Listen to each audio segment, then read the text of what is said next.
पटना के दानापुर में एक 2 साल की छोटी मासूम बच्ची के साथ एक 40 साल के अधेड़ उम्र के 4 बच्चों के बाप वासुदेव महतो ने रेप किया और बच्ची को मकई के खेत में रोता बिलखता मरने के लिए छोड़ दिया। बच्ची के प्राइवेट पार्ट्स और चेस्ट वगैरह पे बाइट के मार्क्स है।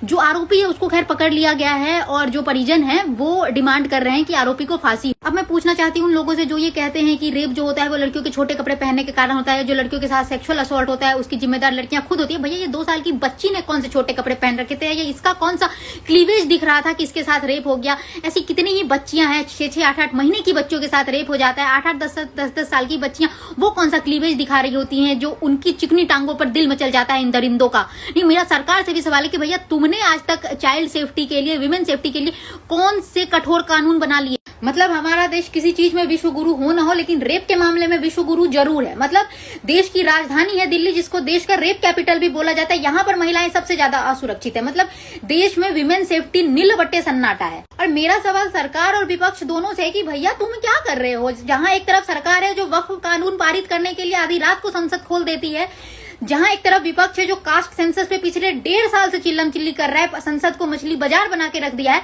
लेकिन तुम लोगों ने चाइल्ड अब्यूज को रोकने के लिए, विमेन सेफ्टी के लिए ऐसा कौन सा कड़ा कानून पारित कर दिया? निर्भया, आरजी कर, कितने ही रेप केसेस हो गए। बस एक ही काम है कि रेप हुआ, एक हफ्ता तक तुमने संसद में चिल्लम चिल्ली की, एक दूसरे को आरोप प्रत्यारोप किया, ब्लेम गेम चला, मोमबत्ती हाथ में पकड़ लिया और नपुंसकों की तरह निकल गए सड़क पे मोमबत्ती जलाने के लिए। उससे क्या हो जाएगा? उससे इंसाफ नहीं मिलेगा ना भाई।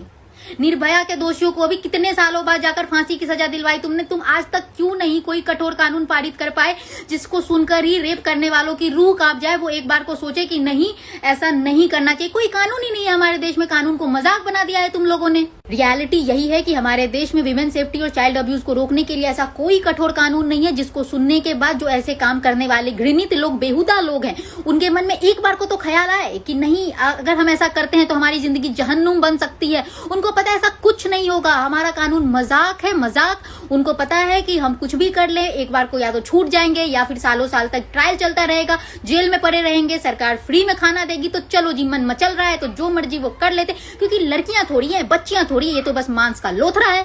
चाइल्ड अब्यूज या विमेन सेफ्टी पे कोई करे कानून लाने के लिए पक्ष हो या विपक्ष इतनी मशक्कत क्यों ही करेगा भाई? कास्ट सेंसस और वक्फ कानून जैसे लॉ को पारित करो, उससे वोट आएगा। बच्चे वोट थोड़ी देते हैं। और महिलाओं को तो चुनाव के टाइम पर कोई लाडली बहन योजना टाइप लॉलीपॉप पकड़ा देंगे, 1000-2000 अकाउंट में दे देंगे या नहीं भी देंगे, वादा कर देंगे। महिलाएं तो होती ही इमोशनल फूल, बेवकूफ है, दे देंगी वोट।